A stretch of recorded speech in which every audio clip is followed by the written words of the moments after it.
India نے اپنے تمام ایشوز جو ہیں وہ ان کو 1 2 3 4 5 انہوں نے اس میں لسٹ کروایا. Pakistani prime minister failed miserably. ذرا یہ بتائیے گا کہ ایرانی معاملے پر بھی ہم آتے ہیں کہ اس سے کیا اثرات پڑیں گے. یہ جو ملاقات ہوئی تھی وزیر اعظم کی ہماری مودی صاحب سے، پاکستان یا وزیر اعظم اپنا مقدمہ پاکستان کے مسائل اس میں صحیح طرح پیش نہیں کر پائے. ظفر ہلالی صاحب نے ہمیں جوائن کیا. ظفر ہلالی صاحب، سر سوال یہ ہے کہ جو اعتراض آ رہا ہے وزیر اعظم پاکستان کے ملنے پر مودی صاحب سے، وہ درست اعتراض ہے کہ وہ مسئلہ کشمیر پر یا جو آؤٹ اسٹینڈنگ ایشوز ہیں ان پر درست طریقے سے بات نہیں کر سکے؟ ہاں جی، یہ بالکل درست ہے. یہ وزٹ جو ہے یہ وہ دلی کے جیسے وزٹ اٹر ڈیزاسٹر مانے کہ انہوں نے پتہ نہیں کیا حاصل کیا ہے ادھر جا کے. پہلے تو جس طریقے سے ان کو پتہ نہیں کتنے گلیوں سے جانا پڑا شاہ مودی کے کرسی پہ آنے تک، اور میں تو حیران ہوں کہ انہوں نے جھکا نہیں اور تھوڑا سا کچھ تحفہ نہیں پیش کیا.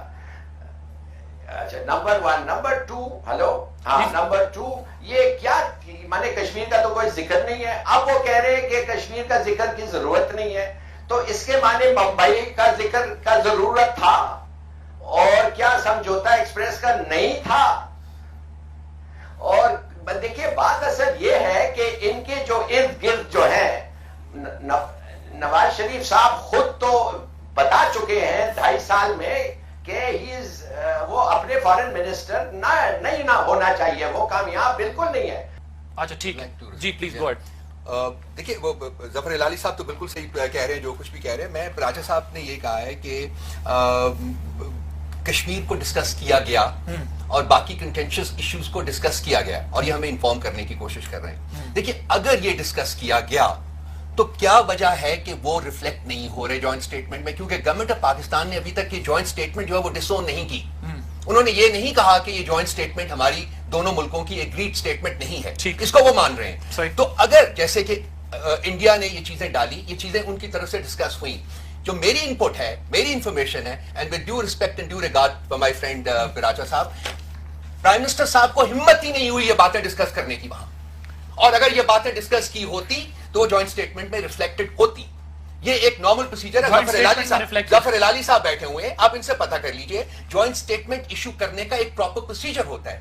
دونوں فارن آفیسز جو ہوتے ہیں بائیلیٹرل ڈائیلاگز میں، دونوں فارن آفیسز، ظفر صاحب پلیز مجھے کریکٹ کیجئے گا اگر میں غلط بات کر رہا ہوں، دونوں فارن آفیسز ان کو ویٹ کرتے ہیں اور وہ ویٹنگ کے بعد وہ جوائنٹ سٹیٹمنٹ جو ہے وہ ایشو ہوتی ہے فرام اے کامن بائیلیٹرل. یہ جوائنٹ سٹیٹمنٹ یعنی کوئی پی ایمز نے ایشو کی تھی، فارن سیکرٹری پاکستان کے نظر نہیں آئے، فارن سیکرٹری انڈیا کے نظر نہیں آئے، foreign secretary is the head of foreign ministry, تو فارن سیکرٹریز نے ایشو کی. دوسرا مجھے یہ بتا دیں آؤٹ سٹینڈنگ ایشوز میں کیا ہے پھر؟ اگر کشمیر نہیں ہے، سر کریک نہیں ہے، اس میں سیاچی نہیں، کیا ہے پھر آؤٹ سٹینڈنگ میں؟ چلیں آج کوئی نئی ڈیفینیشن، آج کوئی میرے لیے نئی ڈیفینیشن دے دیں کہ آؤٹ سٹینڈنگ کا، نہیں میرے لیے کوئی نئی ڈیفینیشن دے دینا کہ آؤٹ سٹینڈنگ ایشوز کیا ہیں. ایک سیکنڈ میں بات کروں گا کہ اگر آؤٹ سٹینڈنگ ایشوز میں کشمیر اور ہماری طرف سے جتنے بھی کنٹینشس ایشوز کور ہو جاتے ہیں تو پھر انہی آؤٹ سٹینڈنگ ایشوز میں یہ ممبئی اٹیکس بھی کور ہو جاتا ہے اور باقی سارے ایشوز بھی کور ہو جاتے ہیں. ابھی تو کہا گیا کہ واقعہ تھا ممبئی، وہ تو کہا گیا ابھی آپ کے شو میں ابھی کہا گیا. There should have been only one liner.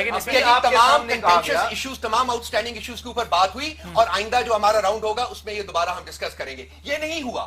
India نے اپنے تمام ایشوز جو ہیں وہ ان کو 1 2 3 4 5 انہوں نے اس میں لسٹ کروایا. Pakistani prime minister failed miserably بیٹھے ہوئے to even mention the outstanding issues. ان کو یہ سمجھ نہیں آتی ہے تو آپ کیا سمجھانا ہے؟